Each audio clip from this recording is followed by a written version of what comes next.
paano, tinaman naman kung sino pinakamagaling. Lalo nga sa harap mo, paano ko na kinakaya. Pero kahit na paano pare, di ako nang gagaya. Mas lalo ko na hangganap, pinukuna na pangusap. Pero kahit na paano, pinuko ko yung bawat pangarap. Lagi mong tatandaan, paano ko ito na pinalagan. Kaya alam mo na kung paano talaga ako na naibigan. Kasi kahit palakpakan, paano ko na hinangaan. Kaya yung sumasayaw grabe, kala ko ay crush ng bayan. Masarap nga daw ng sisig, mas masarap ka daw sumisid. Kaya nga alam ko na talaga kung bakit nagkabigisig. Di naman kasi papunta na ng top tier. Yung kulay na buhok akala ko si Justin Bieber. Hindi na masasabi bakit ganito. Kaya alam mo na kung bakit ko kinaya to. Galing pa ako ng Maynila, ulan biglang tumila. Dito ko lang pala makikita yung nawawala kong kuya. Aha! Aha!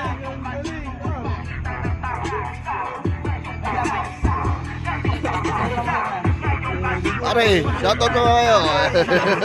Justin.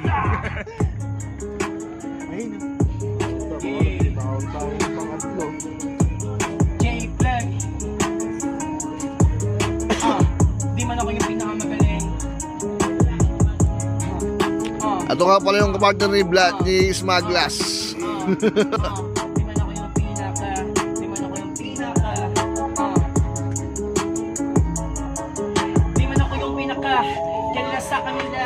Pero di mo babati, mas kilala ako sa kalsada. Kahit kamayan lang si J-Plug, alam mo automatic na. Hindi na kailangan ng resibo kasi mamaya automatic mag-Gcash na sila. Ikot na nga siya. Tingnan mo naman kasi nakakalibog na talaga. Eh pa lang ang sarap niya talaga.